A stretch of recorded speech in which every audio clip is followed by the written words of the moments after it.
Okay, you're now Oops, I recording. have to say, wait a minute, I gotta go. Okay. All right. Mila, you and Tim, you want me to just go ahead and welcome everybody? Sounds good. Okay. Welcome everybody to the, I'm gonna put an okay again in my screen to get them to stop bothering me. Welcome to the June 10th meeting of the Parks and Recreation Commission. We're happy everybody can join us who's here. The first thing we're going to do is look at the meetings minutes from last meeting, which was May 13th. And do I hear a motion for those meetings to be accepted? I'll make that motion. Thanks, Jane. Do we have a second? And Carol, you have to say it verbally since. Oh, yes, I second. Thank you. And a second by Carol. All right, I'm going to call people's names as I see you on the screen. And if you're muted, please unmute yourself. So I will start with Carol. Yes. Jane. Yes. Lauren. Abstain, I wasn't there. Thank you. Teresa. Yes. And I vote yes. So they pass. And are there any comments on matters that aren't part of the agenda? I'm just going to read the statement so it gets into the record. At the beginning of each Park and Recreation meeting, there is an opportunity for the public to comment on matters related to any park or recreation topic. These comments should address a topic not included on the agenda or those items on the agenda that do not have public comment included as part of the agenda item. You will have a maximum of 2 minutes to share your comments.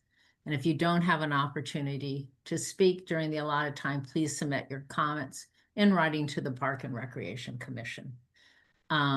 Okay, so do we have any public comment on items not on the agenda? We have 2 individuals from the public outside of commission and presenters. If anybody from the public would like to speak, just raise your hand and we'll promote you to a speaker. Seeing no raised hands, we'll move on to the next item. The commission term expirations and renewals. We have, Mealy, do you want to do this or do you want me to do it? Doesn't matter to me. I'll do it. This is fine. Okay. Okay, so 2 commissioners' terms are expiring. And just so you know, I thought terms expired. Yeah, they do expire September 1. I think your last day would be August 31st. So they expire September 1. I think both of those people have voiced a desire to continue. So if your term is expiring, you have to submit an application to be reappointed. And we are also missing because John Pan stepped down. We do have a vacancy on the commission. So I think that's all we need to say on that topic. Okay, next, Mealy, we have the town meeting recap. Yes. Mealy's going to start with the CIP projects. I am going to share my screen. Give me a second. So you should be able to see my screen. Let me. And No. Teresa has her hand raised. Yes, I was just wondering if you could just quickly mention the 2 commissioners whose expiration dates are approaching. Sure. It's Jim Carroll and Lauren Bernard. Thank you. I saw Jim Carroll's name on the select board agenda for next Oh. week. Oh, good. So that means they'll interview him. That's great. Okay, great. So we wanted to give a recap on just ending of the town meeting. It's been 1 year kind of like leading up to this moment. So I first of all want to thank everyone for kind of getting us out here. I know it takes a lot of work on everyone's ends to kind of choose the what the CIP projects are, CPA projects are, and then, kind of finalizing that and going through the application of the CPA projects. It's a tremendous amount of work all around. So thank you all for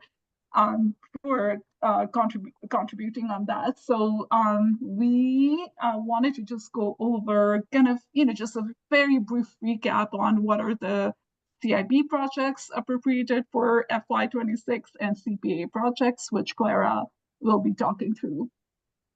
So CPA projects, as you can see here, is organized by Park and Open Space and Recreation.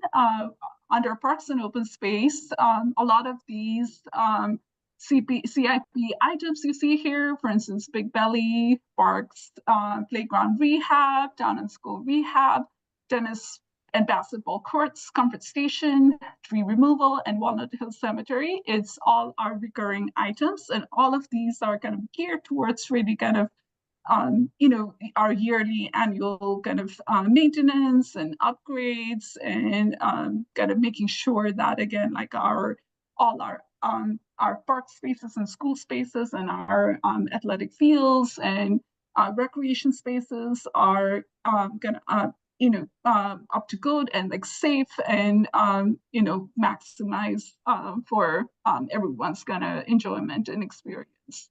So it's all towards that. And one CIP item that we have this year is Greg's Park, which we already have the funds right now for the design process, and we are going through the DRC process right now. So this fund is going to help us get it through construction, hopefully next year.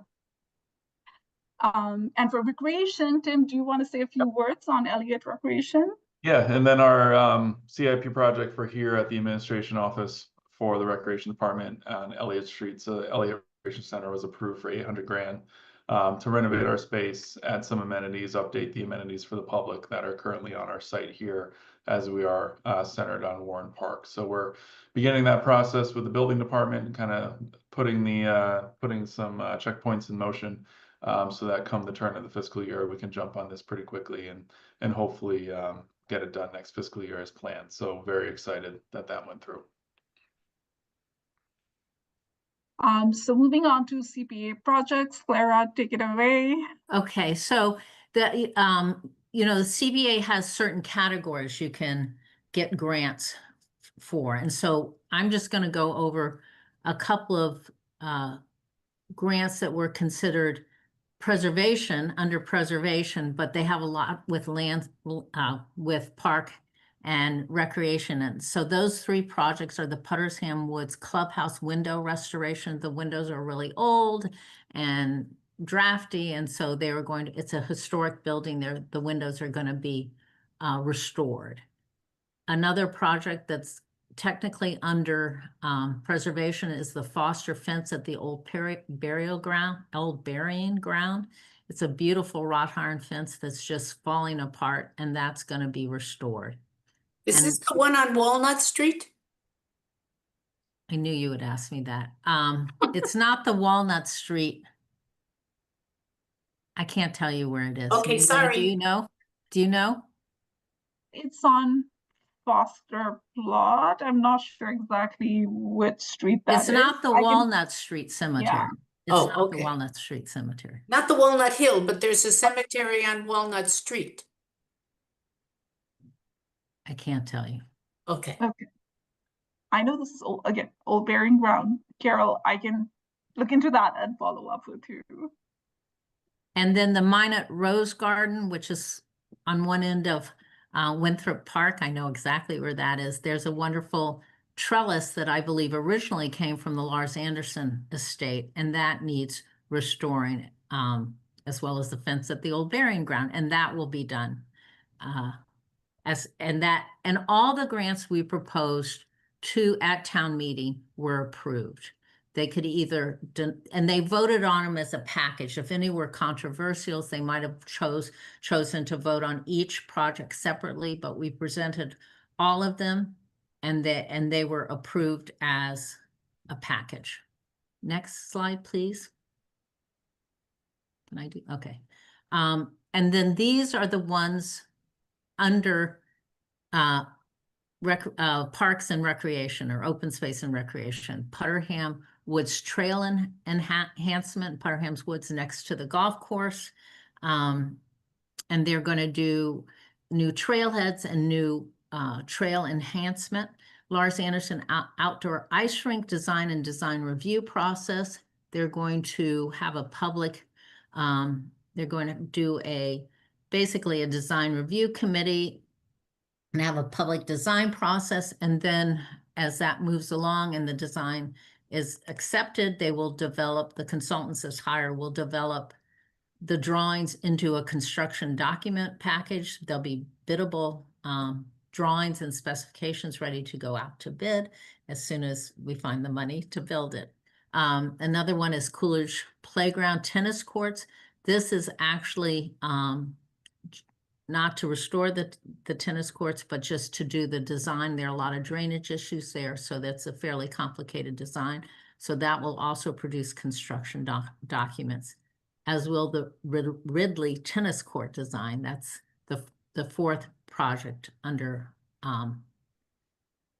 Parks and Recreation. So that's also to develop construction documents. The community gardens at Elliott Recreation Center, this will get the community gardens in place. It's 8 gardens for that can be used by the community. As you all may know, we have community gardens near on Lawton Street and in Lars Anderson. They're very popular. I know Lawton Street has a 5-year waiting list, so this will at least add 8 more gardens in another part of town for public gardening. The Riverway Park Invasive Species Management, that is being funded. That's again to remove invasive species. Continuing with the tree inventory, that is so that the town has a good working document with all the trees located and noted, and so they can have a better way of tracking the condition of those trees. Amory Woods Boardwalk and Construction, this one will do design and construction. Amory Woods is next to Amory Park. Then Amory Park is under construction, and then the construction's about to begin. And so by getting this grant, the boardwalk in Amory Woods is in terrible shape, needs to be rebuilt, needs to be raised a little bit because we get more rain in that area. So that will pay for that. And they hopefully will do, the plan is to have the construction added to the Amory Park construction. Carol's got her hand raised. Yes, I'm sorry, but I'm concerned that this is Amory Woods Boardwalk and Design. What about the Halls Pond Boardwalk and Design? That is part of the Amory. Thank you for pointing out. That is already included in the Amory Park. So that's all included. So it has Halls Pond, it has the tennis courts. It doesn't have the fields, but it has the parking lot and sort of the area around the fields. And so because the fields were done not that long ago, and so this will incorporate the Amory Woods. So all of that will be done. Okay, thanks. You're welcome. There's also money for Hall Pond's invasive species removal and invasive species removal at Deep Blakely Hoare Sanctuary. So those were all approved, and it was really, really great, great town meeting that they could approve them. And the ones from the previous year, I think it's the next slide. Yes, that's correct. And Mile, you want to do this one? Yeah, Good. I'll go through this one. So again, very excited about all the CPA projects that we have as part of FY26. So again, appreciate everyone's support on that. So just a brief status on the CPA projects for FY25. We had 2 CPA projects, tree inventory and pruning, and Lars Anderson Historic and Cultural Landscape Inventory. So for the first one, we already have work started, mainly a lot of like work around Walnut Hill Cemetery with the hazardous tree removal and structural health pruning. We also have identified additional, vendor for, there's more structural health pruning to be done, both at Walnut Hill Cemetery and at Lars Anderson. And we're also, the tree ongoing in tree inventory has also started in multiple locations, and it's, continuing, and we're hoping that it's going to get completed for the next reporting cycle. And as for Lars Anderson Historic and Cultural Landscape Inventory, we are working to finalize the RFP, we are hoping to get that advertised in the next weeks. And once we have a consultant, our hope is that before, really like any of the CIP work starts at Lars Anderson, we'll have all the historic and cultural information that we have in one place. So we are looking forward to having a consultant on board to pull all of that together. And I believe that's it.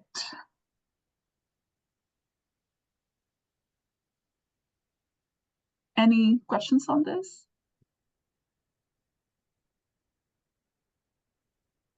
Okay, yeah.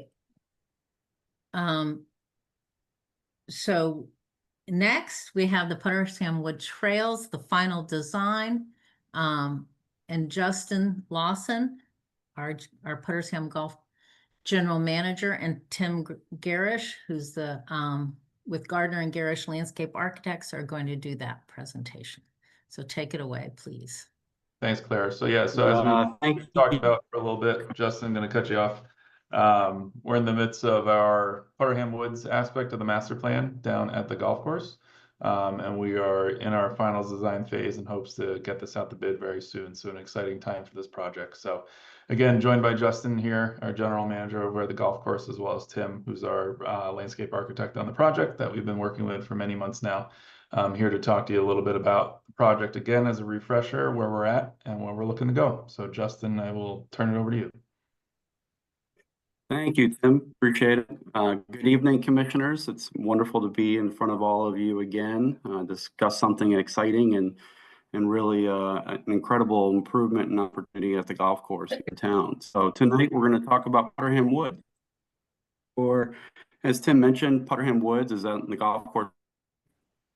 It's a beautiful urban forest that has really suffered over years of continued degradation, wind damage, disease, blight, all sorts of different things. Anything that can happen in a wooded setting, that's happened in Putterham Woods. 15-acre parcel that's really kind of on the corner of our 120-acre property.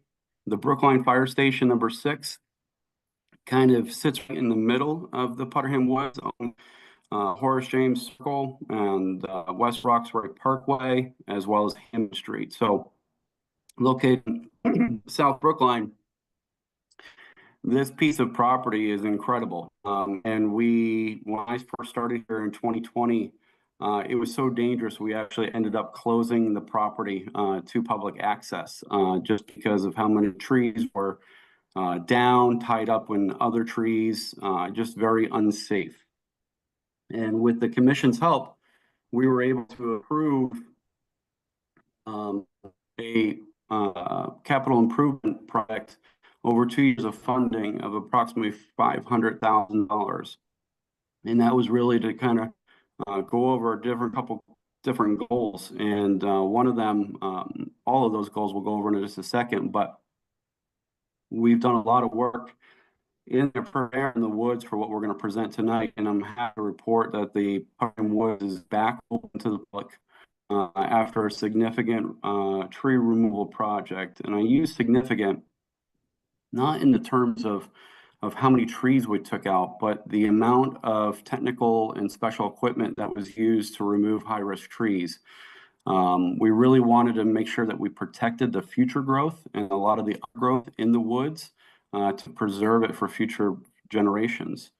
We've worked so far with our beloved former tree warden, Mr. Tom Brady, on a lot of this project. the Forestry Department, Friends of Public Works, companies Mayor Tree, Northeastern Tree, Northern Tree, Mr. Tim Garrett, our landscape architect, and most importantly, the Farmington Woods Friends of. So if you were to walk in there today, this is kind of a little bit of a preview of what you would see. There's multiple trails now, all kind of meandering their way through the woods. But you can see we really took good care of trying to protect some of the future growth in here. And it really is, it's a beautiful walk. And we've used a lot of the old timber as kind of lining pathways for people to traverse through the woods. Justin, real quick, we can't see the slide. I think that what you're talking about, we're stuck on the project update slide. Oh, exciting. Love computer problems. Hold on one second. Let me see if I can pick up and try this again. It's so beautiful, you guys can't see it. All right, 1 second.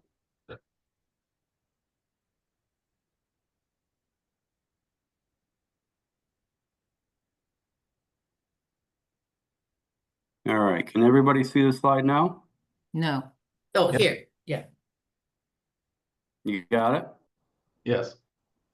but All it's right, not, excellent. Justin, it's not in PowerPoint format. So if you can, so we're seeing all the little slides on the left and the pictures on the right. You So just Sorry, if we guys, put hang it in on. PowerPoint format, we'd see the pictures better. Difficulties because your voice goes in and out as well. So it may be a little bit of everything here. Let's try it again. It's a really good presentation, I promise.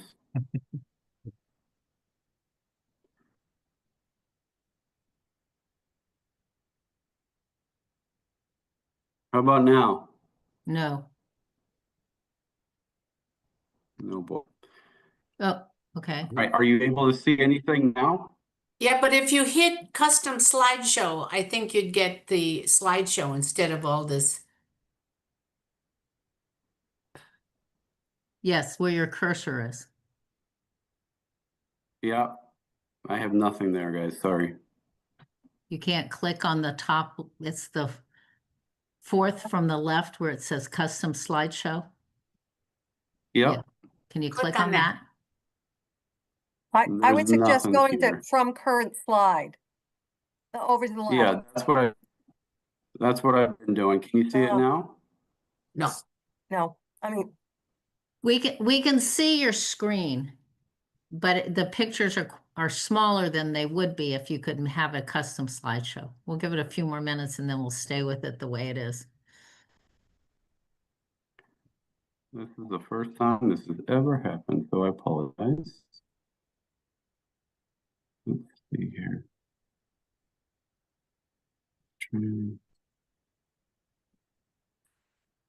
Tim, we might be just introducing you here in just a minute. Does Tim have the same slideshow you have? Because he Justin, might. if you'd like, I can share my screen if you want to just walk through it as I have it. Yeah, let me shoot it over to you, Tim, real quick. Hang on.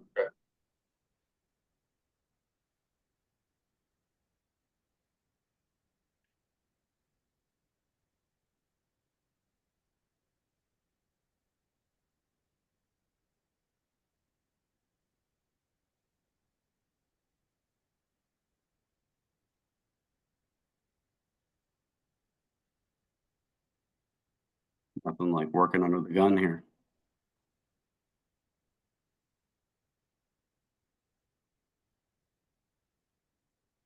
I didn't know if Tim Garish already had the slideshow. No, he says no. I can't send it. Give me one. I'm just gonna send you the old one, Tim.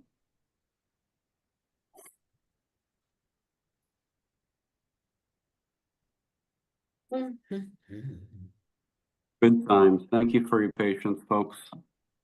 This is what happens to me when I have to type the word infrastructure while everyone is looking at me. Unbelievable. I hear you. All right.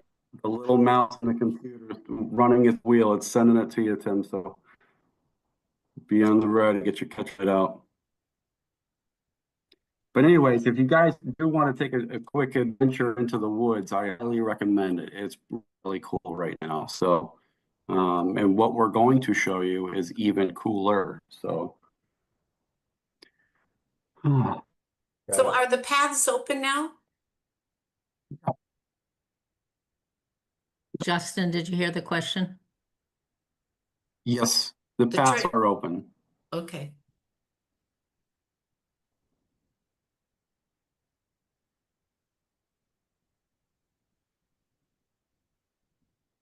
Did it show up, Tim, on your Yep. computer? I'm just opening it right now. Yeah.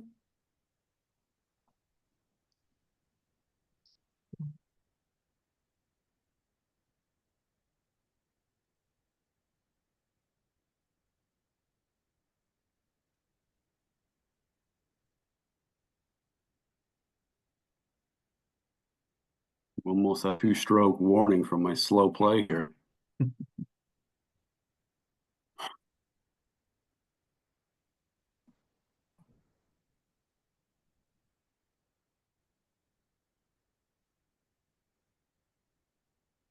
Where were you? Here? 4th page, yeah, this one. Good.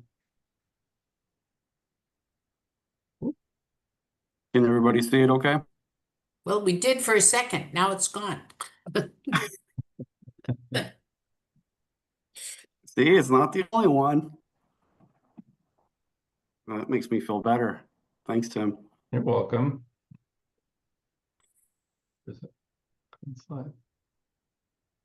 Do you see full mode or do you see the presentation? view? You're not sharing your We screen, see- Tim. Oh, you see me? We're not seeing anything. Even better. We just see you. Yes, your beautiful face we see.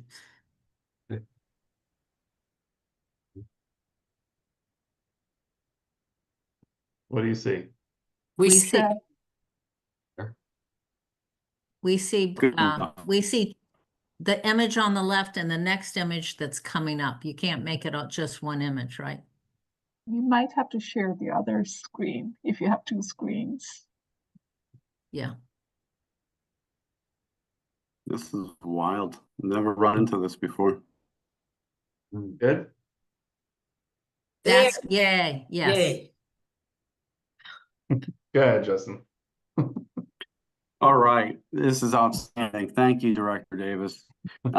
These trails exist in Putterham Woods. It's the original trail is the old wagon wheel trail, and it was always a nice walk. But we've definitely expanded the offerings within the woods, and this is what it looks like today. The tree crews did a wonderful job, really protecting the future growth within the woods. Next slide, Tim.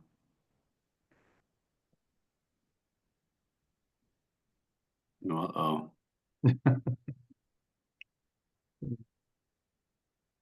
You're not telling me you don't see it. I'm seeing it. We see it. There are three, Okay. there are 3 pictures on the screen Yep. now. Oh, nice. It must be my internet connection. But these are just more examples of just different sections of the trail that exists in there. And this one, last one, you can kind of see where there's a fork in the road. And here we go. Excellent.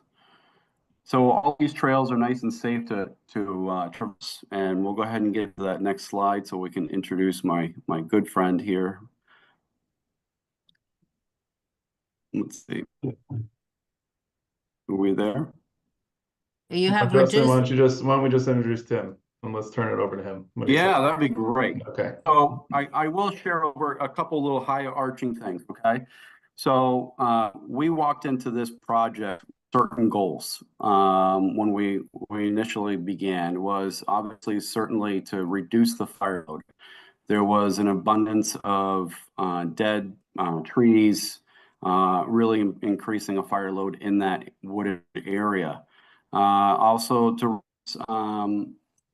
the risk for public use of the property. There was a lot of high risk trees. One of the goals that was there is to really improve connectivity.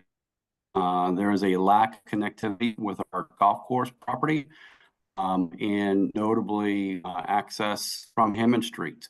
improving the trails, reopening the trails, making them better, provides the neighborhood an opportunity to come onto the property without having to traverse a 4-lane state road where people drive.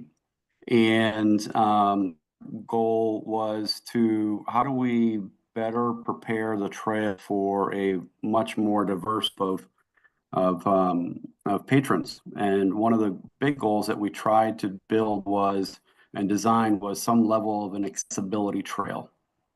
And so we have the incredible plan that my landscape architect, Tim Garish, who we are joined by, is going to present to all of you. We've very hard, and I will add in, Tim has worked with the golf course, so he understands our property. And Tim also is an avid trail user as part of his recreational enjoyment. So Tim, want a few words and introduce yourself, and hopefully your program works a little bit better than. Thank you, Justin. Everybody can hear me, I hope. Yep. Yes. Let me share the screen. Yeah, I've been a landscape architect for a while and avid trail runner up until recently, trail hiker, done lots of White Mountains, you know, Cascades, Pacific Northwest, everywhere, South America, you name it. Again, thank you, Justin, for that insightful introduction. Very excited about working at Putterham Woods. You guys could see the 2 slides too, or you just get one? We get nothing. Oh, you got nothing? Oh, I'm looking at it on here. Oh, that's fascinating. Justin, what do we have going on here? Did you share? It's Did you share your contagious. screen? It's Is that better? there we go. Yeah. Yeah, Yes, now we that's see it. interesting. Good. It says share screen 2 on there. I've not seen that happen. Anyway, so thank you, Justin, and a good image from just the other day from looking down the wagon trail, the old wagon trail.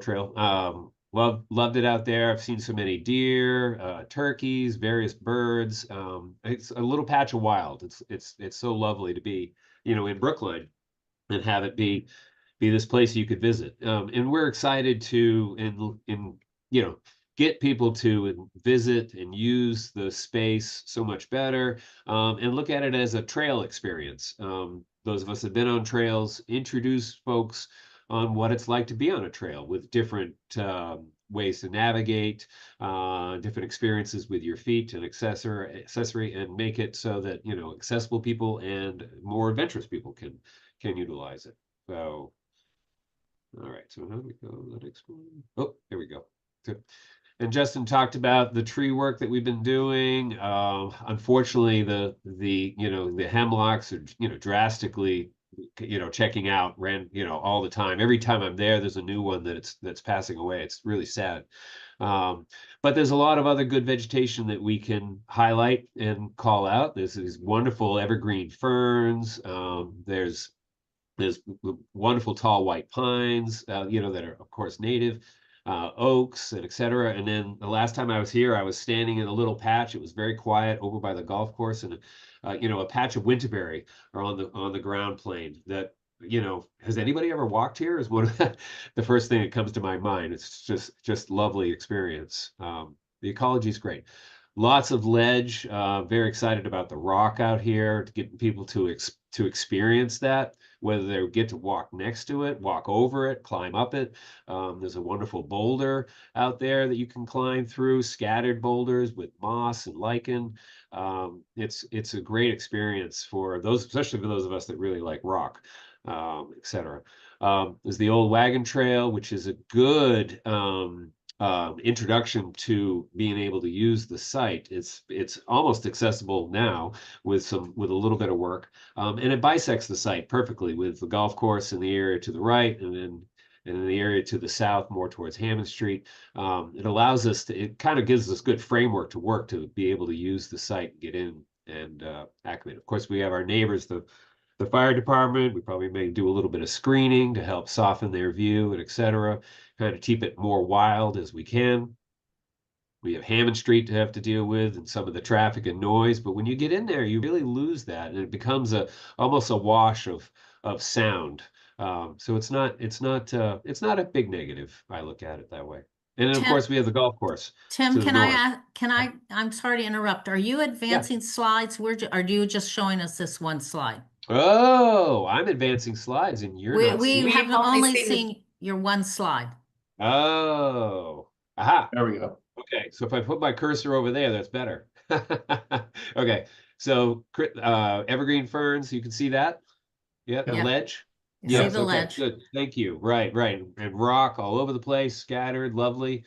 The old wagon trail. I'll look this way. I'm sorry, I am paying attention. The fire department, Hammond Street, etc. And then the golf course we have as our neighbors. And we have to keep in mind safety from there, because you will see some golf balls here and there and some spots. You can get close to it and up closer to the green, and then back towards the tee and the landing area. I'd want to keep people back. So you'll see that in relation to the trails that we are proposing. So as an overall, Tim, on that last slide, in the lower left-hand corner, is that water? lower left-hand corner, it's kind of a wet area. Yeah. I'll call it a little bit of a wetland. Yes. Yeah, now the creek is just in front. You can see my cursor. Yeah. The creek that goes along the first hole. That's right here, minus the tree blowdown, right through there. So you can hear that water, especially in the springtime, moving through. So that's another great, when you're on the rocks here to the right, you can hear the water. It's a great I'll say wild experience. So a kind of a plan overview. The green dotted line is the area that we're working within for Putterham Woods. And of course, we're creating two entrances, as Justin alluded to. One of them coming here off of the west side here, off of Hammond Street, probably a future. Hold on. Can everybody see the plan? Yep. There we go. Yes. Yes. The red circle on the left, the Hammond Street, with probably a crosswalk to kind of help people get through on that side. And then extending and modifying the parking a little bit and having an easier entrance coming in off the southeast side here, near where the car park is with the golf course. From there'll be various signs to help you locate where the trails are, additional features. We're talking about some educational components, etc. You'll come into like these trail gathering areas where you'd be able to kind of locate yourself, sit on maybe some rustic benches that we can make with the wood that we have on site. I've seen Justin do that. I love it.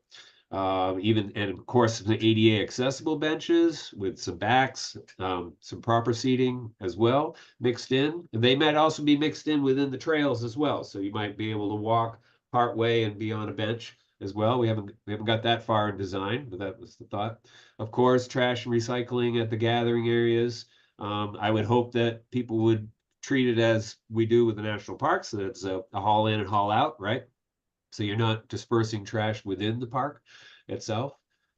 And so we're proposing 3 layers of trails. An accessible trail, as you can see with the green dash line, and you can see that is following especially up here on the top part, that's following the old wagon trail for the most part, and it works out really well. And then there's also a yellow dash line, which is I'll call it traditional trail. And then a red dash line, which we'll call it an adventure trail. And you can see the linear footage. We're almost 5,000 linear feet, and maybe we can push that with a little more imagination as we go. Of course, an accessible trail needs to be built to standards. Luckily, they're a little softer than our ADA standards for sidewalks and accessible routes that way with playgrounds, etc. But they are also very smooth, at least 4 feet wide. We have cross slopes and running slopes that we have to work with. Luckily a little more lenient, being able to work outside so we can work with the terrain as much as we can. As you can see, there'll be actually rest intervals where the slope gets a little bit steeper. We can actually be steeper than traditional slope or a ramp, as we'd say, right, and sidewalks and etc. We can actually be steeper than that, but we'd still would need a rest area where someone would be able to stop, gather, you know, reposition and keep going, right? So that's all part of the game, and it looks like, at least from initially my work with the topography and grading, that we can get an accessible trail all the way through, which is exciting.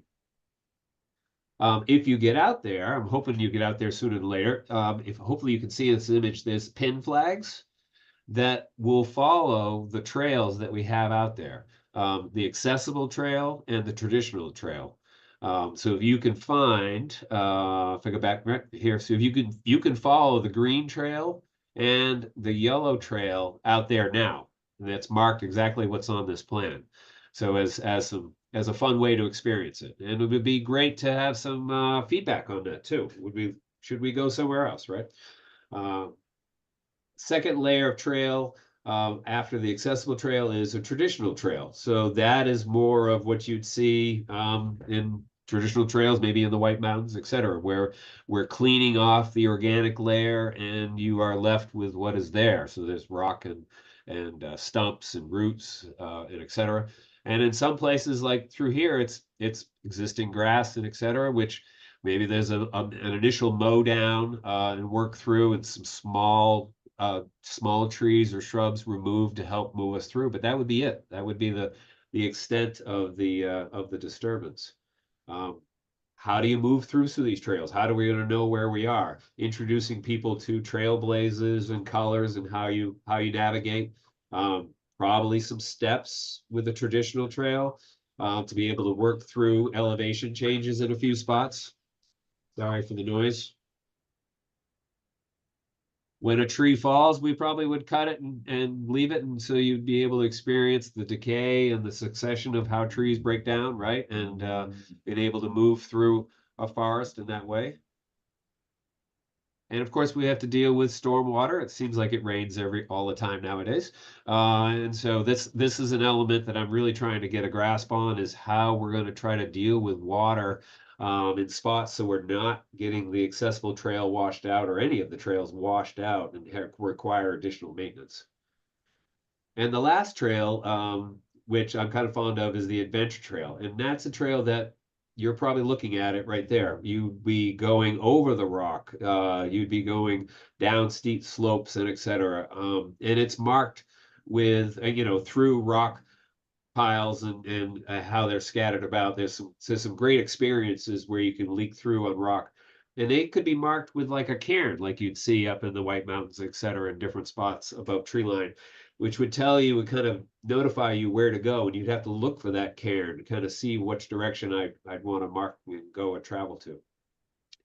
And as part of the trails, the idea of educating people, there's a lot of great components to Putterham Woods that we want to highlight, whether it's successional growth that's happening with the trees come down and new vegetation is coming up. There's an exciting boulder that looks like kids could climb on. And then, of course, there's the history of Emma Cummings, discussions of moving the memorial stone to one of the gathering spots. An educational display talking about the various trees, right, etc. I think that would be very exciting. Talk about the old wagon trail. And then calling out the trees themselves, identifying 4 or 5 different species that we would see, that so people could maybe take a phone and learn more about them, have something, a snippet or a statement from Emma Cunningham talking about the trees themselves, which would be wonderful. And that's our goal. So we're hoping to work on this and actually start, if I'm not mistaken, Justin, start construction with some trail work this fall, early winter. And I'd love to answer questions. Yes, Tim. I'll go over the timeline. Thank you, Tim, for sharing our work that we've done together.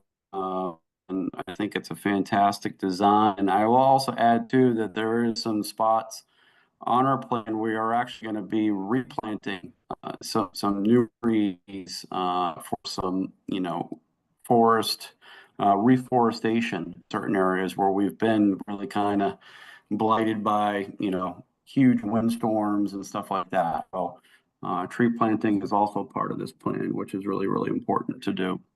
Timeline wise, we are working actively backwards.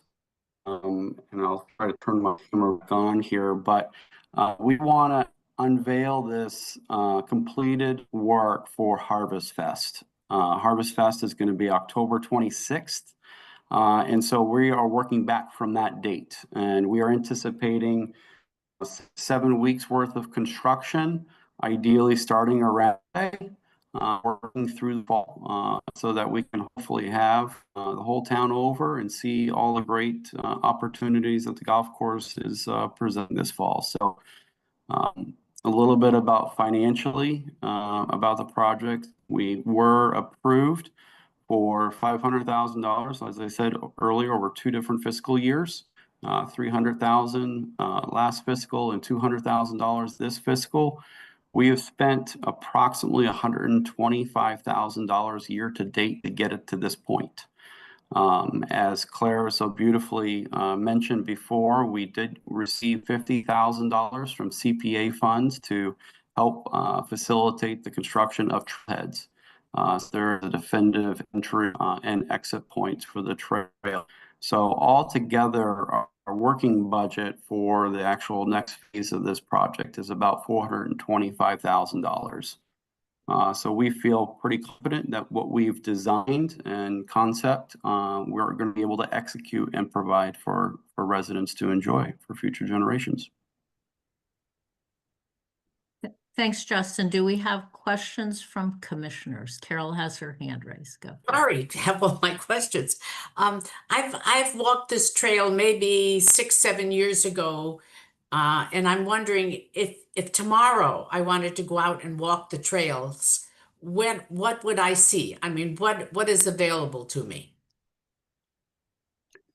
Well, I pretty much broke the internet trying to show you what they look like, but you'd be able to go in there and see the flags of what we're proposing, as well as general corridors that we took the tree equipment and laid down trees to kind of make a rough trail for folks to be able to see what the future looks like. The future isn't exact was there, and you can tell that by the flags, but I would highly recommend, Carol. Going. You would recommend going? Absolutely. Yes. Yep. Yes. Okay, Yeah, and absolutely. is the entrance? I know the Hammond Street entrance, and where's the other entrance that you showed? I recall going in some kind of place where I parked and went in. Yeah, so you would park in the where the golf course is, and in the parking lot there's a kind of like an alternate exit, right? We all know the entrance to the golf course where we kind of cross in the median, you're coming right at the clubhouse.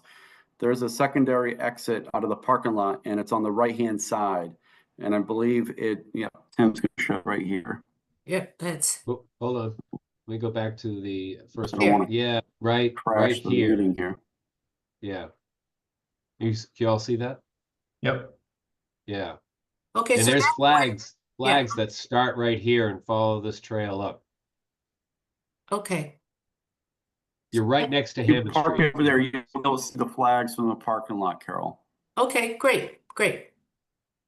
And I will just add that the Community Preservation Act funding, it was quite specific that you're going to create a little parking area where you just, Tim, where you just pointed out there'll be a handicap space there. Otherwise, you'd park in the golf course parking lot and park and then walk up there and enter that way.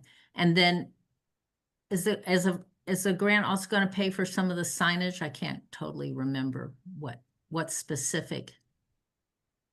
Yeah, so bike racks, signage, trail maps, the whole 9 yards, and splitting it up between the 2 different locations, Clara. And then does this reach over to, is it Dane Park that's right next to, which, So I can't remember the name Yes, of the and plat. yeah, in a roundabout way. So on the Hammond Street side, the exit over here is our only sidewalk at the golf course. And so that sidewalk that runs along Hammond Street will pass the Municipal Service Center and due to the entrance to Dayton Park. So you will now be able to safely traverse all the way from Dayton Park, down Hammond Street, through the woods, all the way to the clubhouse, which is really cool. Okay, so my question is, because there's another sanctuary, maybe Tim or Mealy can help me next to it. I thought it was at Dane Park that I get to when I'm cross-country skiing on the golf course. You can cut in, and is that contiguous with Putterham Woods at all? You'd have to take the sidewalk on Hammond Street to get to Dane Park. Okay.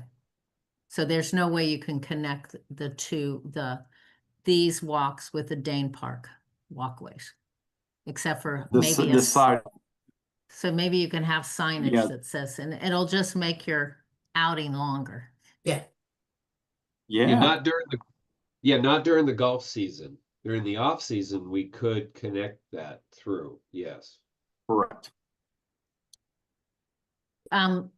Yeah, I mean, I just think it would be nice to somehow make people aware that when you're here, even if it's just pointing them to go along the sidewalk, you could then walk from here and have another nature experience. Right. Absolutely. And that goes back to the goals of all the planning that we've been doing, Claire. This is improve connectivity. Right. Many other adjacent beautiful spots in Brookline that we want to allow people to connect through the golf course to use. And any other questions from commissioners?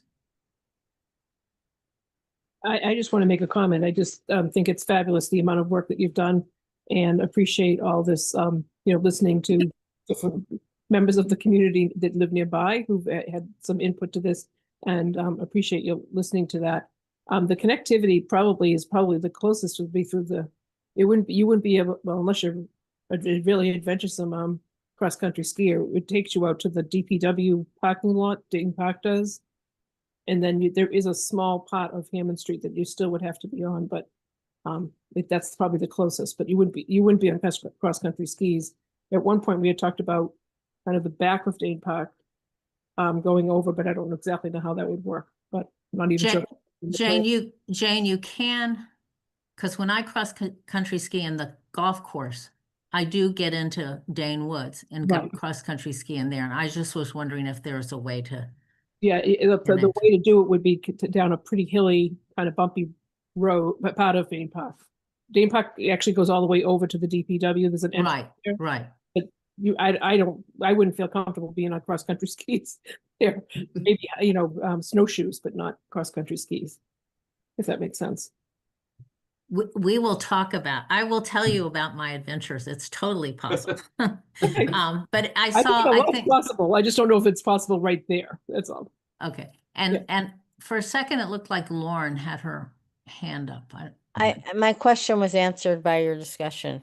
I wanted to get a sense of how challenging the connectivity would be. Okay. So it's sort of answered, although you have different opinions. Right. Mm. Okay, thank you, Tim and Justin. Thank you very much for that presentation. It's And fun to see. we do have public comment on this, so if anybody from the public wanted to raise their hand and make a comment, now's the time to do it. Seeing none. All right. Justin, Tim, thank you very, very much. We appreciate it. Thank you. Well- We'll talk. All right. Have a good night. You too. Good night. Okay, so we should close that screen. Thank you. All right. So the next, Mealy, do you want to introduce Alex? Yes, absolutely. So the next item on our agenda is the open space and Recreation Master Plan that the Division of Sustainability and Natural Resources have been working very hard on over the past several months. And Alex Cassie, our Conservation Administrator, is here today to give us an update on that.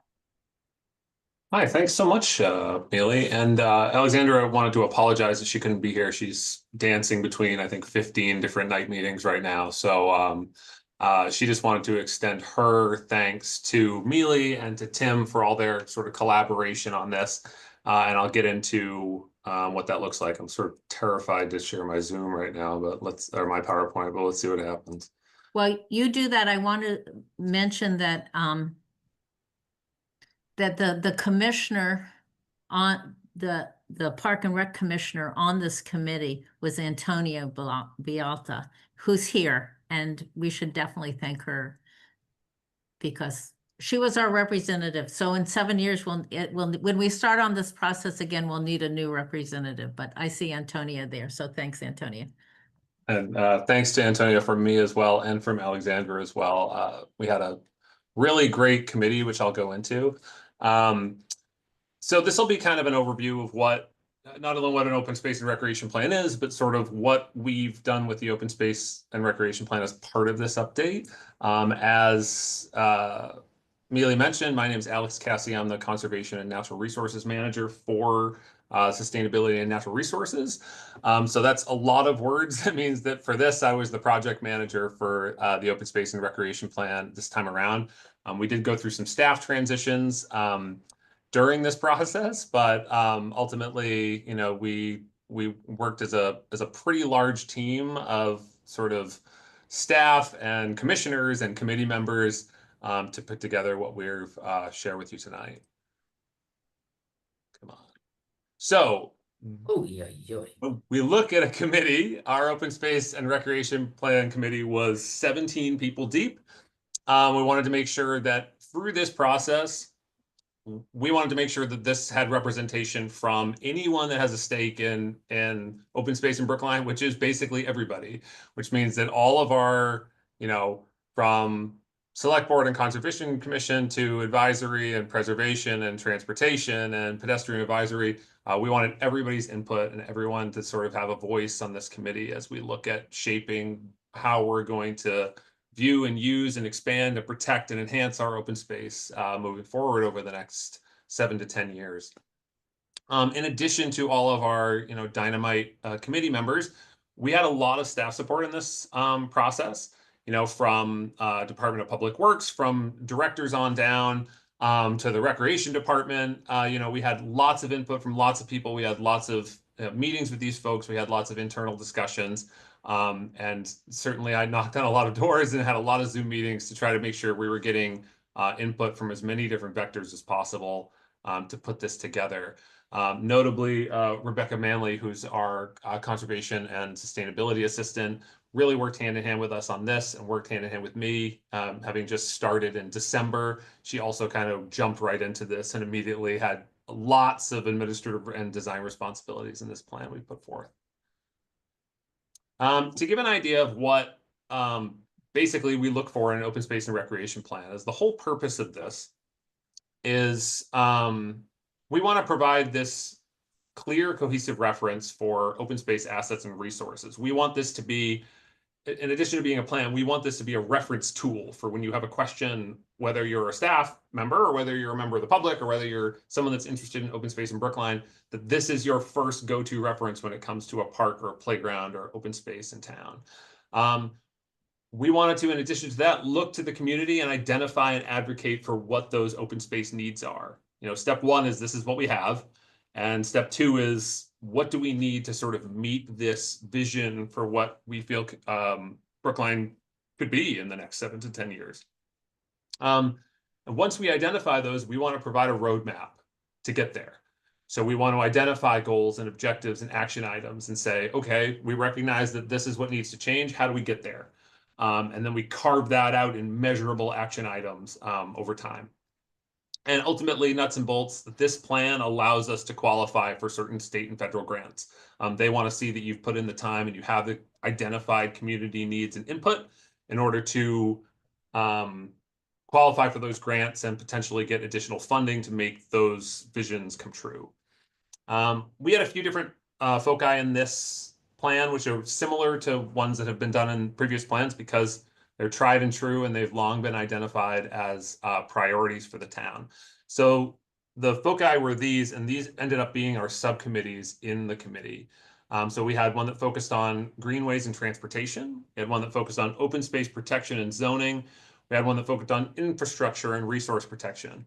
And then all of the subcommittees decided that, we decided that climate change was going to be because it's a broad across the board issue, that we didn't want to just have it in one subcommittee. We wanted all of these different areas, whether your focus was on greenways or whether your focus was on zoning changes.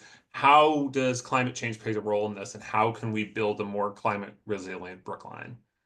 In terms of the content and the actual plan, this has a pretty robust background on the community setting and environmental resources. This has been put together and edited in plans since 1970, constantly evolving. Fortunately, we don't have to edit the geological history of Brookline very much from year to year. We certainly have to edit the community resources and the population statistics, as well as development projects and things that have happened over time. We have a comprehensive inventory of open space assets. So this is looking at all of the properties, every traffic island, every median, every playground, every park, every open parcel and sanctuary, creating not only the requirements that the state is looking for, but requirements that we can use as both, again, a resident of Brookline or as staff to use as a reference point for projects moving forward. We wanted a clear identification and analysis of those community needs. I'll go into that a little bit about what that looks like, but this started with a comprehensive public process and went on through the committee process to, I think, over 24 meetings we had between committees and subcommittees to put together this final draft of the open space plan. And then in addition to identifying those needs and building goals and action items out of it, we put together a pretty comprehensive suite of maps. I think there's 26 or 27 maps in here that identify certainly an overarching open spaces, but some maps that just show neighborhood parks, and some maps that just show geological resources, and some maps that just show wetland areas and waterways, and some that show environmental justice neighborhoods. So we have a wide appendix that can sort of show all these different metrics that we have in Brookline. One of the important things I wanted to go through is really the committee process here. Now, we had a lot of staff input and a lot of work we did on the staff end of things. But one of the things we really focused on our committee meetings were working on this process of how does the community vision translate into an identification of needs, into goals and objectives, into an action plan. I did want to take this opportunity to highlight Antonio Villalta, who's here. I wonder, Antonio, if you wouldn't mind jumping on Mike to share a little bit about your experience working with the committee as a member and as sort of a representative of the Park and Rec Commission. Sure, thank you. Thank you very much. It's great to be back and seeing all of the commissioners. I've missed you guys. First of all, I want to say that Alex has done a phenomenal job just jumping in and taking over. Not an easy project to undertake, when you're first in a new position. You did a fabulous job. And it was a true honor for me to be at the table and have discussions in your name. It's Park and Recreation. After the 15 years there, I think I could contribute a lot of the needs that I've seen over the years. So one of the things that we first did in my subcommittee, I was in the Green Space Protection and Zoning subcommittee. And we looked at the past report and looked at all the goals and objectives and the needs analysis, from there, and to see what had been accomplished, what hadn't been. And reading through that report, I saw that there was at least 9 other reports that were referred to. So I kind of delved into some of the other reports to see how they all dovetail into this one report. So it really is something that hopefully this new version, everybody can get their hands on and take a look at. It has a huge amount of information. And sometimes we didn't know what a passive park was or what a neighborhood park was, and it's all really well defined, and it's got a lot of color this time. So it makes it even easier and more interesting. But I presented also all the recreational needs, which are a lot of them. I think that was one of the comments that I heard at the very end, that they felt like that voice of recreation needed to be a little bit louder. I think there was a lot of discussion on protection of open space. I think all the things that are going on between the connectivity, greenways, housing needs, commercial needs, our open spaces are much more vulnerable, and also in light of climate change. But yeah, there was a lot of discussions and seeing what the opportunities are to provide what the town needs. But I think the biggest issue is, how do we find more land? How do we find the money to find more land to provide the opportunities? How can we better protect what we already have? And it's, both active and passive recreation, and also now sustainability. So I think. That's perfect, Antonia. Yep. Thanks so much. Yeah. Okay, good. And I think that, we really wanted to take start at the highest level and work down and become more specific from there. And this started with, this community vision statements, which were very high level, sort of lofty vision of this. And I won't read you all these, but it's basically, this was the committee's vision for what does Brookline look in 10, 20, 30 years in terms of how the residents interact with open space. And from there, able to construct sort of these needs statements of what's needed to meet this community vision.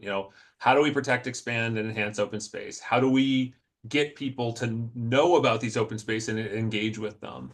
And how do we work together, both as a town working with a town, but also with our committees, and also with each other, and also with other municipalities and friends groups and outside agencies, to try to make all these things happen. And as we start looking at needs, then we move into goals and objectives. So we know what we need. How do we do it? And we start thinking in big, broad buckets. And then we worked our way into an action plan, which is specific, measured, dated steps that we can take over the next 7 years to try to make that happen. I wanted to include some objectives specific that the Park and Recreation Commission is involved in. This isn't all of them. This is a sample, but to give you an idea of the kind of things that we see in our goals and objectives, we want to increase not only the footprint of small open spaces, but what's in them. We want to create a real formalized standard process for how to acquire prioritized open space. We want to invest in improvements and ongoing maintenance. This came from Antonia, to specifically lengthen the lifespan of our parks. Looking at acquiring space is a great option for open space, but also what can we be doing to make the parks we have last longer and be stronger? How do we employ green infrastructure design into parks, playgrounds, and greenways to make them more resilient, to make Brookline more resilient and build this whole new infrastructure system? How do we increase accessibility? How do we provide additional opportunities for outdoor things? How do we tell people about them? What's our marketing and public engagement strategy? And honestly, I think that, I like that I'm in the same meeting as the Putterham Woods projects. I think Putterham Woods really represents a great microcosm of the kind of things that we're looking at when we look at this plan, when we're looking at, even the discussion between the commission here. how do we connect these spaces together? How do we tell people about it? What kind of signage is needed? What kind of trailblazers are needed? What kind of vegetation is going into this space? Is it going to be accessible? What kind of features? These are all things we're looking at in the open space plan. And I think projects like that really kind of are a great avatar for the kind of things that we want to do as part of this plan. To give you an idea of what we've updated from 2018, we updated everything. So we wrote a lot of new content for this between the Conservation Commission, who all edited and reviewed and created new content, to staff, to all the great ideas that came in from the committee. Again, primarily that you see section 6 through 9 there. That's our vision to needs to objectives to action plan. We start with what came before, but built an entirely new system out of that. We updated our ADA assessment, all new maps, all new graphic design, updated our index. So we wanted to focus on this being easy to use as possible. We received a lot of feedback that it was a big black and white document that was obtuse to use and was difficult. And we wanted to make sure that this was an extremely user-friendly document, again, for residents and for staff. To give you an idea of the sort of style upgrade here, on the left, you see the 2018 plan, and on the right, you see the same entry, but for 2025. So we wanted to make sure that it was a big visual punch up, but not only visually interesting, but really usable in terms of what we were showcasing here. So you get a really good idea of the spaces. We included not only all the metrics that are required by the state, but also things that are really useful to us as a sustainability and natural resources division, such as the green infrastructure potential of a space, but also in sort of concert with the rec department and with feedback from the rec department, looking at the recreation potential of these spaces. Is there opportunities for more passive use at this spot?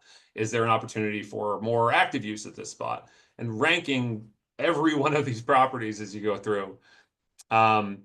This is sort of, again, giving an idea of how we took those small spaces, those little traffic islands and little triangles and squares throughout town, and really wanted to not only highlight them, but we actually added, I think, 26 of them that weren't in the previous plan that have been overlooked. So we pretty sort of significantly beefed up our records in terms of what is available in our record keeping there. To give you an idea too of sort of, this is our action plan, which is really a lot of the core of what this plan is looking to accomplish. We wanted to make sure that this was as readable and usable as possible, especially since this is something I'm going to be reporting on to the Conservation Commission twice a year over the next decade. So we wanted to make sure it was in a format that was going to be easy to report on, but also that we included metrics that weren't previously in here, like our priority level, like our funding level, like our potential funding source.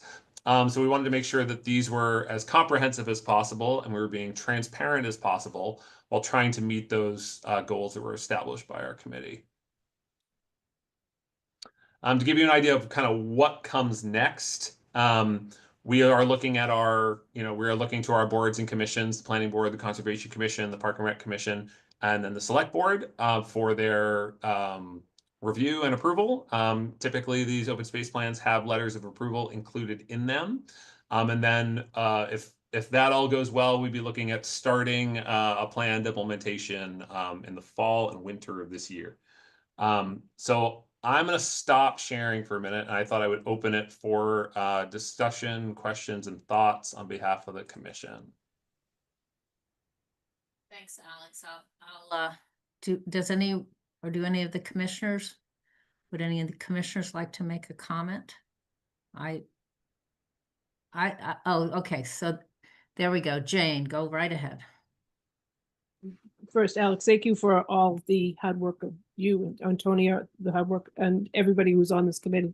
Really very impressive. I really did get a chance to look through the open space plan, and it's and it actually looked to kind of compare it to 2018 and saw those differences. So it was very impressive, the changes that you've made and really identifying the needs of like what we do need in the future. I just had some comments, Alex. I only got a chance to like send those to you today because I've been traveling for work. So I don't really need to bring those out necessarily because I'd really like to give you just a chance to look at those questions. Sure. It's just questions I had about the report. I mean, one being Dane Park, where there was a meadow and there's not a meadow, but there's not mention of the meadow. So it's pretty straightforward things. And if Yeah. you just take a look at that and can respond, that would be wonderful. Sounds good. But I really do, I'm very, very impressed with what the the whole group did together, because it is an incredible report, really highlighting those features that you described, that like when you're looking at the parks, and also the difference between all the different parklets that you identified that were not in the previous report. Sure.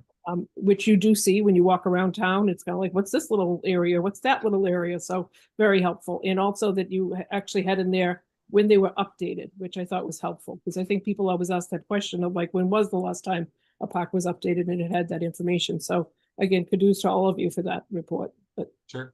if I'll give a you little can- shout out to Jesse Waisner, who did a lot of homework and a lot of looking up and updating in terms of, park renovations, in terms of updating all the CIP information and project summaries and things as part of that report. She did a really, she provided a lot of information on the green infrastructure and recreation potential and things like that too. So it was, having a really strong team made it really easy, and having lots of folks that are interested in not only making this plan good, but seeing how this plan is going to implement and work with the strategic master plan for Parks and Rec, and seeing how it's going to work with the urban forest climate resiliency master plan, and seeing how and work with the town comprehensive plan, and how much overlap there is and things we want to do. I think it's kind of inspiring. Yeah, very much so. I do have a question, and my only question is, I struggle with the difference between a conservation area and a passive park. Sure. And to me, when I think of Dane Park, for example, I do think of that as a conservation area because of what I see in there and what I see happening there, but it's really listed as a passive park. Is there any way you can kind of help me understand what the difference is between them, and how one becomes, does one change and become another, or? Sure.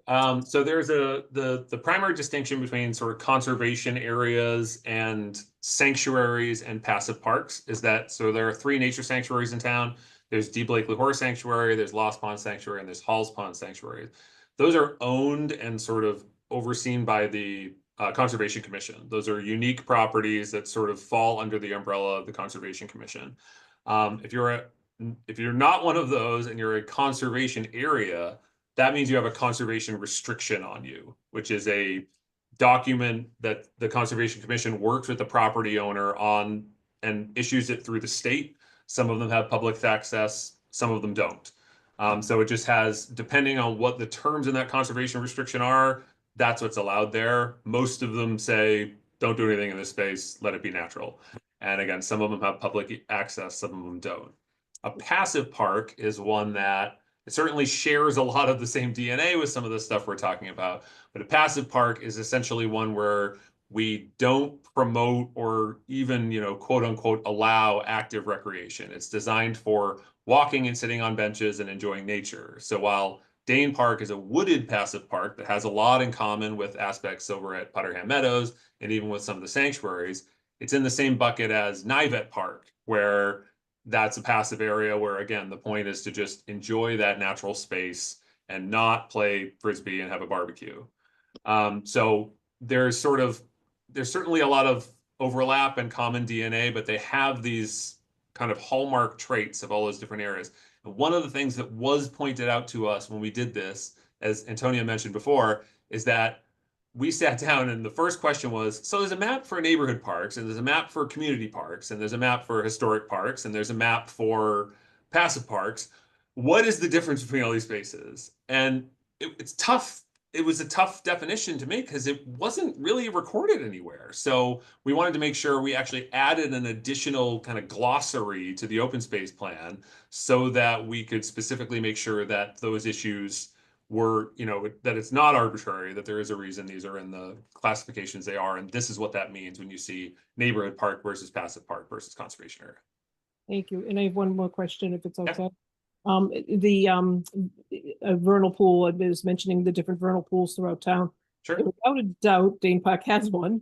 But the issue is, it's the former president, who was the friend of the president of the Friends Group, Mhm. thought it had been identified and had been documented with the town as a vernal pool, Mhm. and yet that's not in the report as having a vernal pool. But I can assure you, there's spring peepers and bullfrogs in there. And my question is, how does that get addressed? If it is in fact truly, first of all, if it was documented, if it wasn't documented, how does that then get documented? Because that's certainly important for it to be documented. So that's. So I can look into it a little bit more, Jane, but I did a quick search in our records and I did a quick search on the, I'm gonna get the acronym wrong. I think it's NHESP database, which is how you get certified as a vernal pool. And so to be a certified vernal pool, you have to hit these certain metrics in terms of, you know, not only the measured habitat, but whether it has eggs present and things like that. I'm not sure of all the specifics. Per that database, Dane Park is not in there. Okay.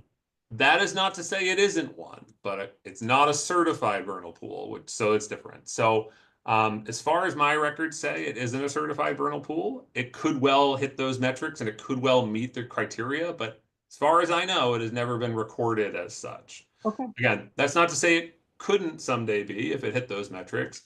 And I'm happy again to have a discussion with the Conservation Commission. It hasn't come up in our meetings, but I did see some notes back from, I think, right around when, you know, Dane Park had its renovation in 2002, 2003. It looked like there was a big push to kind of push for that certification. I just I don't think it ever happened. Okay, that's helpful. And that's my understanding. Okay, thank you for those. And the others are just sort of ones in the email that you can just respond. Thank you, though. Thanks, Alex. I mean, it was sent to all commissioners. You really should look at it. It is a magnum opus. It's 262 pages, including the appendices. It's beautifully presented. I had a couple of questions. Also, I would say the passive parks, Niva Park, I've definitely seen Frisbee playing in it. I would say there's no organized sports, you know. Well, I'm not a park ranger anymore, so I can't stop them from doing it anymore. I thought it was allowed, but anyway. So there were, you know, when there were a lot of other studies, and there's the Park and Open Space Strategic Master Plan. The final one was done in 2020. Does this one, it's got a slightly different title. Does this plan replace that one as well as the 2018 Open Space and Recreation Plan? No, so to avoid any confusion, I think it was listed initially on one version of the agenda as a master plan. The acronym here is the Open Space and Recreation Plan. Right. So it exists in tandem with the Park and Recreation Strategic Master Plan. They are two different reports.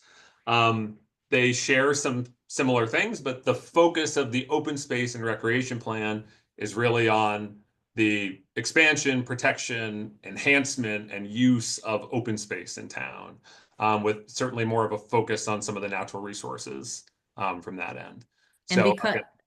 And because you say recreation, it doesn't include any recreation that's in a building, right? All the recreation it refers to is only recreation that happens in open space. Is that correct? And if you do see especially if you look through the goals and objectives, this is section 8 and section 9 referring to the action plan. You know, we wanted to make sure that this wasn't just the open space plan. You know, we wanted to make sure that being able to recreate and enjoy those spaces is a huge part of this. And so we did have lots of conversations I had a conversation with Justin, I've had conversations with Tim, I've had conversations with Aaron over at Recreation. We wanted to make sure we were getting feedback from them that was not only sort of working toward their goals, but that was cohesive with the kind of things that we're looking for in the plan here. And certainly if you look into our action plan, you know, one of the things we want to do is we want to support those plans. You know, these plans work better if they work together. So we want to support the ideas as presented in the, you know, whether that's some of the ideas in the athletic fields master plan or needs assessment, or whether it's the park and the acronyms, the Park and Recreation, you know, strategic master plan. There's a lot of good things in all of those, and we want to make sure we're highlighting the things that work for all of us sort of across the board. And Clara, 2020 Parks and Open Space Recreation Strategic Master Plan is the information that we got about all the recreational needs that had been assessed during that study that produced that master plan. Right. And it was like, we talked about how we're going to get that in this open space plan, you know, and it's a very delicate balance. I mean, if you look at that plan, it says we need 50 more acres of land, 50 to 70 acres of land to provide all fields. Yeah.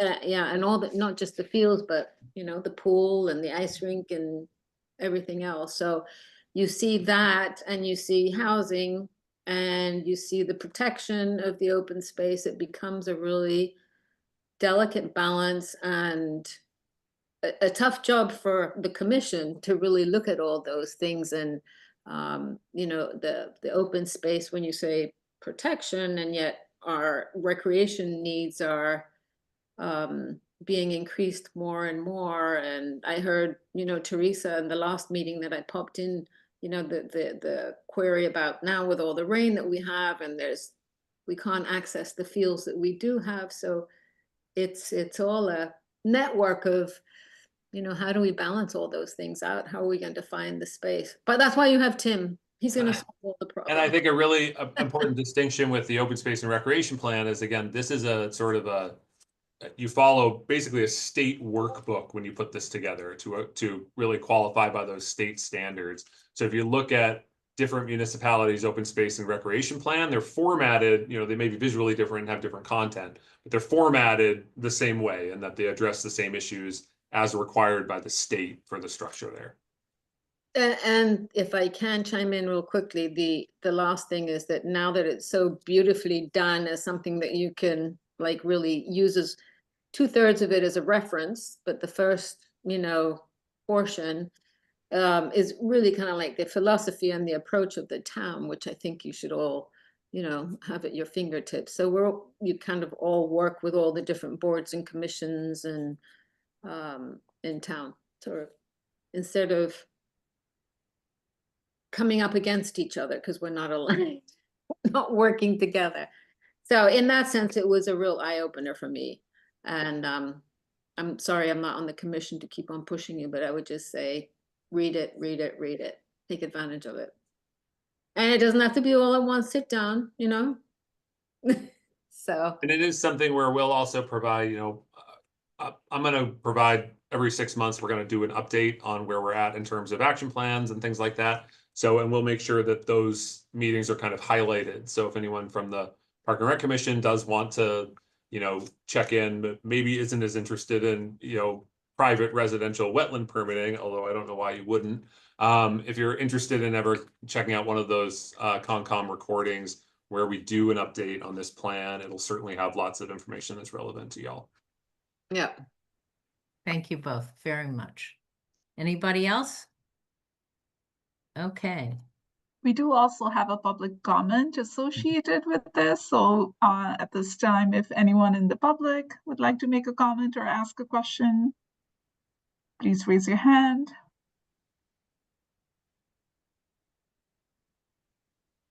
Seems like we don't have any questions. I don't see any hands raised.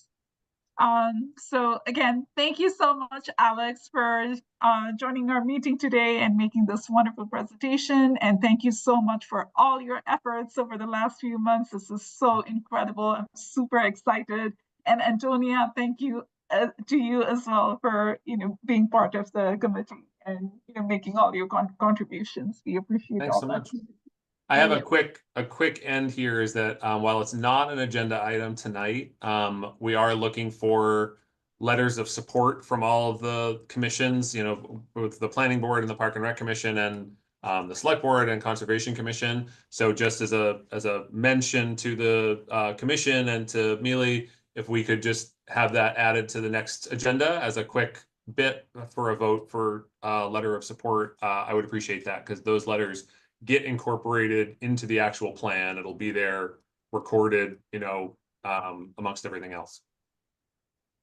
But We will note that. Thank you, Alex. Great. so, Thanks so much. so at our July meeting, maybe we can have a letter that all the commissioners can look at and say they agree. Thanks, Alex. Perfect. Thanks so much, everybody. Thank you. Okay. Millie, you're up next, right? Yes, I am, to provide an update on Parks and Open Space Division. So let me share my screen. Okay, you all see my screen now? Yes. Okay, fantastic. So first off, I'd like to start with staffing update. We still have few open positions. We have an urban forestry manager and forestry zone manager position we're still seeking for.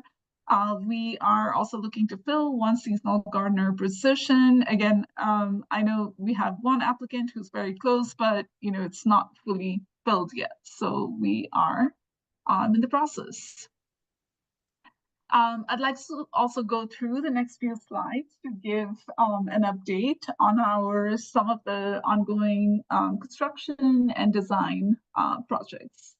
So first up, we have Monmouth Street Playground Phase 1. So as you can see here, very exciting that the playground equipment is up, and now the final piece that's remaining is the poured in place surfacing, which due to all the rain that we get every weekend, every week, it's been a little bit challenging, and we hope that the next week we'll be able to wrap that up. Next up, we have Schick Park construction. So the contract with the select board is completed. The contract is executed, and the construction timeline is scheduled to start mobilize late June. So again, we're all looking forward to this construction starting. Similarly, Amory Playground construction, that includes the tennis courts, the parking lot, and the Hulse Pond boardwalk restoration work. We have the contract in place, and the construction is scheduled to start sometime mid-July. And few other projects update is Lars Broadway. We had our roadway contractor wrap up most of the milling and repaving of the roadway. And our team has kind of gone in and done some landscape restoration work. So please go by and ride by. It's, there are grasses starting to pop up around the top of the hill. So we're super excited. So that was like one reason why I'm excited about all this rain is helping our grass establish. And similarly, we have a few other projects in documentation phase, Monmouth Park Phase 2 and Skyline Park. Again, hopefully we are looking forward to wrap up the documentation towards the end of this year, and hopefully those can go out for bid early next spring or winter. Similarly, we also have Great Spark in design phase. The next DRC is going to be on June 25th. It's Wednesday, 6 to 8 p.m. It's fully virtual. And the goal of that meeting is really going to be to focus on some of the survey results that we did as part of the first DRC. DRC kind of cycle. We got over 400 survey results. So, very excited to share all the results and our findings with you all. And we're also hoping to discuss some of the program options and concept layouts. And next few slides, I'll be focusing on events. First off is our Springfest 2025 at Olmsted Park at during May 31st. Started off as a very rainy, gloomy day, but turned out to be a wonderful, beautiful, sunny day for a good length of the event. And, big shout out to Alexandra Vecchio, Director of Sustainability and Natural Resources, for her amazing leadership on this. And also, this was a really multi-division effort within DPW, and it was an incredible amount of work that everyone put in to make this successful. And I'm very excited to report that we had a really fun-filled day with almost 20 activity stations and almost 1,000 people attending. So a huge success, and some of the pictures here highlighting all the interactions and activities. And if any one of you were there, I unfortunately missed this, but I just want to highlight that the Tree ID walk was hugely successful. So please consider joining next year. I'm sure we'll have that, in our agenda again.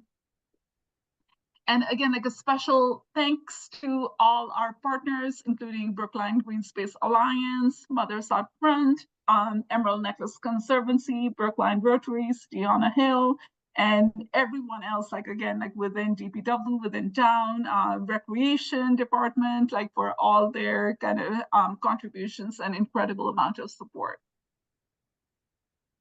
Just a reminder on a few other upcoming events. So we have Stewardship Sundays, that again is an ongoing event that will go on through the summer and through fall. Then next up is there's a small planting pollinator garden installation that will take place tomorrow at the Center Street Parklet area. And this project is done in collaboration with the planning division, as part of the Center Street activation project. And finally, just a reminder that Hall's Pond 50th anniversary is coming up on June 22nd. It's at 10 a.m. Again, it's a incredible sanctuary in the middle of this urban area. So if you all are available, please join.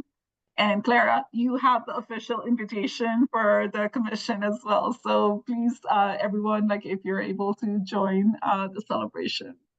It was addressed to all of you. It was handwritten. It was lovely. It was addressed to all of you. Please come. That's 10 a.m. on the 22nd. So that's all I have. Any questions? Good report, Mealy. Sounds like you've been here for years. Thank you so much. I appreciate the support. Lauren, you have a question? Actually, I just wanted to echo, let's see if it works with my screen. Yeah. I wanted to echo what Clara just said. I mean, I'm really impressed at how quickly you've gotten your arms around everything. It's not easy, and I commend you for it. Thank you. I appreciate everyone. All right. Tim, it's your turn. Got it. All right. Everybody see that screen? Yes. Yes. You never know tonight. All right. So just quick update. Tim Davis, Recreation Director for the town. As we always start, as Millie did as well, just a staffing update for the Recreation Department. We have officially hired and onboarded a new recreation leader, one of our programmers who is in charge of events. So Cadence Turner comes to us from Newton Parks and Recreation. She's the second individual that we stole from Newton, so our neighbors are starting to get a little frustrated with us, but that's okay. So Cadence will be in charge of all of our community events, Brookline Day, summer concerts, Harvest Fest, but also taking on the senior programs, the senior trips, health and wellness, as well as some vendor programs. So she has hit the ground running. Her first week here, she had 3 events and she dove in head first, and she is fitting in perfectly. So we're very excited to have her. We're very excited to have her experience as well in our bullpen of rec leaders, and we're looking forward to working with her further. Our recreation custodian position that we've had open is in the process of just about finishing up. We do have a candidate that we believe will accept, so we are just going through that process with HR. So that was a quick fill, thankfully, so we're excited for that. And then one of the centers that we don't talk about much when it comes to staffing is our school, over at Sewell, our early education center. We've been making a push lately for opening another classroom. However, to do that, we've had to hire more teachers. And within the last month, we've had tremendous success. We've hired on 3 new teachers over at Sewell, which is going to allow us to open another classroom for the preschoolers to expand our preschool enrollment for next school year. So we're in the process of onboarding all those individuals. Hats off to Brittany as well as Alexis, who's our new assistant director. I will point out one of the reasons we wanted to introduce the position of assistant director is to allow Brittany to be able to focus on one of this aspect of the job of ensuring that staffing is complete and ensuring that we can continue to grow that center. So we're seeing the result of some of our moves in that regard. So we're excited again to expand that staff and give the current staff more support with more bodies inside the building. Town meeting update, just to glaze through, we went over most of it, but rec, operating revolving and enterprise budgets were all approved with little issues. CPA, as we talked about, were approved, as well as the CIP project. So we're excited to get all these underway. We're going to probably move on them relatively quickly, just given timelines and seasons and when our buildings will be open and closed and facilities be opened and closed. So very successful when it comes to rec. Lauren, you have your hand up. Do you want to ask a question now? No, I just forgot to lower it. Sorry Okay. about that. Quick programming update, as we mentioned last go around, summer is coming rapidly. So summer programming wise, we're hitting our markers. All of our staffing is complete across all of our summer programs. We're just collecting paperwork now, which we only have, I think, less than a handful that are outstanding, which at this point in time is tremendous. So hats off to Drew and Autumn and the whole summer camp team for grinding away at that day by day. We have all of our walkthroughs scheduled with the schools to ensure that our spaces are all set to welcome our campers. That is something we're doing that's actually new this year, making sure that we're getting in the buildings with the schools to make sure that everyone's aligned on expectations. So we're excited to get those going, I believe, next week and the week after. Our orientation for summer begins on June 25th. This year, it's going to take place over the course of 3 days, more intensive for our staff, our part-time staff and seasonal full-time staff, to ensure everyone's equipped for all of our programming. And then first day of programs hit at later this month, and that includes our summer camps as well as our various vendor programs. So as we've talked about in past meetings, we do hire vendors to come in and run 1 week programs, either half day or full day, STEM programs, chess camp, things of that nature. So everything will be kicking off at the end of this month for the following 10 weeks after that. So summer always creeps up on us fast, but we're feeling very prepared as we head into it this year. So excited to get that going. And then just to highlight, as we mentioned last meeting, we had our Water Safety Day a few weeks back. It was a tremendous success. We hit our markers when it came to attendance. A couple hundred individuals showed up. And more importantly, about 75% of them went through every water safety station that we had. Everything from learning rescue techniques to making sure that you know how to put on a life vest properly. So just a fun day on a Saturday down at the pool with the staff. As always, hats off to the aquatic staff. They did a tremendous job. It was all hands on deck, lifeguards and full-time staff. So just a really good day as always. But again, they're continuing to set the bar high with that program, and we're looking forward to seeing it grow year over year. Speaking of the pool, little unfortunate news, just more of an FYI for the commission. Our lesson pool currently, which is our shallow pool, is currently offline. Our filter pump that helps cycle the water and keep it clean, there's a malfunction in the pump causing it to leak pretty tremendously.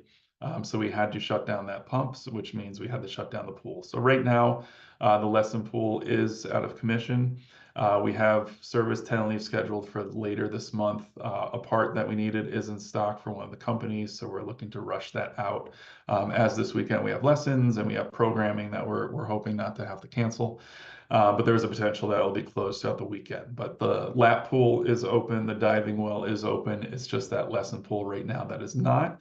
But I just want to put that on everyone's radar in case anybody got a call or an inquiry from the public. We're working on it actively, obviously, but hopefully by the end of the week that will be solved and reopened completely. We are tracking all the updates on our website just for the public's knowledge at brooklinerec.com, as well as all the social media sites to make sure everyone's updated best as possible. Teresa? Hi, yes, I was actually just wondering, did you have updated timelines on the facility closure for the humidifier project? We do not have exact yet. We have a walkthrough, I believe, on Friday or earlier next week with the contractor, which should solidify it. So we still have that kind of wide window, but not an exact date yet, just because it's still up in the air with the timeline of delivery of the actual dehumidifier. Okay, I asked because I know that you just last week had registration open for summer lessons, and it didn't seem like there was any sort of indication that there's a chance Summer that- should be fine, right? Okay. Yeah, summer should be completely fine. Great, thank you. Another good update for Sewell. So just more of a recap when it comes to the funding aspect of Sewell. This is what we've been working on. We have a contractor in place. By the end of this month, we're looking to start the work. But with the project was partially funded through the CIP. So we received $150,000 from CIP funds towards this courtyard project. To date, we've spent about $40,000. So we were left about $110,000 of funding for the project, knowing that any overage was going to come out of the recreation revolving account and the retained earnings account. That was the plan with the town all along. The bid that came in was $386,400. So obviously much higher than what was projected in the CIP, again, knowing. But working with Jerry Kelly, our business manager in the office, as well as Brittany, we were able to secure grant funds from the state with early education grants to cover the full expense. So we'll be able to use grant funds for $280,000 to preserve the recreation retained earnings and not having to dip into the revolving account. So very excited from a financial point with that this will be completely covered with alternative funds outside of the CIP dedication from a few years ago. So just a great thing I wanted to highlight. And again, kudos to the team for pulling that together quickly and figuring that out. But as mentioned, we just got the construction timeline today. Construction for the courtyard is set to start the 23rd, so right at the end of this month when the children leave for the summer. And according to the timeline, weather pending, we will continue construction through the summer and getting it all done for reopening come next school year. So all good things continue when it comes to the courtyard. And then my last piece of it, as you remember a few months ago, we've been going through kind of rebranding our areas, rebranding our buildings. I came in, the golf course just completed theirs.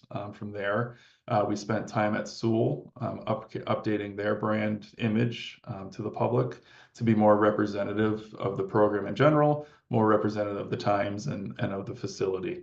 Last on our list was the pool. So over the last 3 months, we've been working with the aquatics team as well as our in-house designer to again capture more of a logo that represents the pool, makes it more of an individual facility, something that gives it a recognizable logo. So as you see on the screen now is what they've been operating out of, which is just our general rec logo, which of course we love.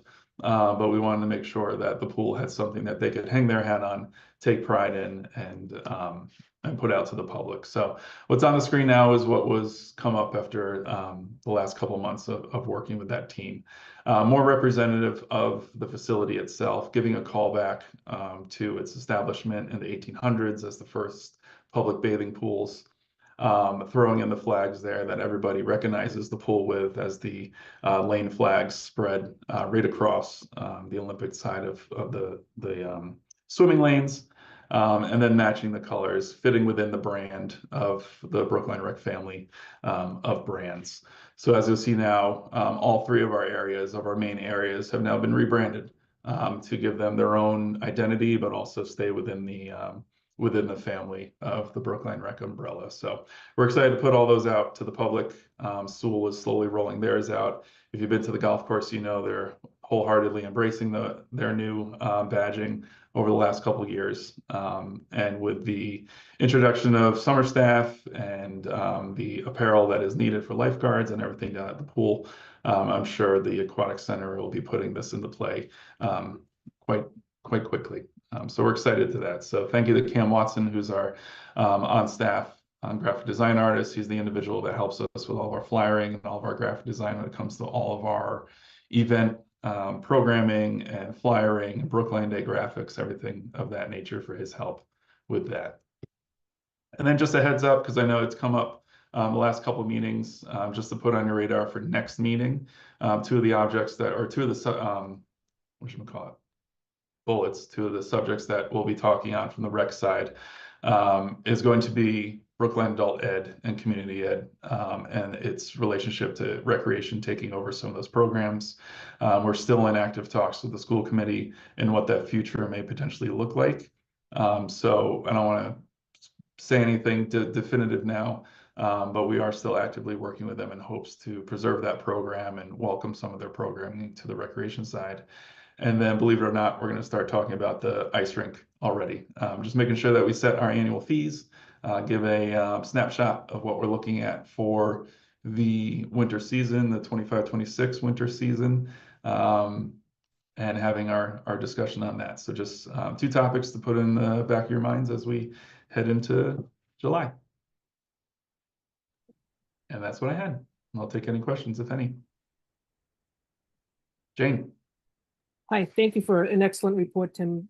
Really wonderful. I have a question on maybe it's too premature for you to answer it, but given the Brookline adult education may come under rec and whatnot, I'm just wondering, does that in any way, the fact, for example, I'm just going to use Sewell as an example, the funds that we receive from the early education program, does that restrict that, for example, in the evening being open to a Brookline adult education for that purpose? Is there restriction on that grant for that? No.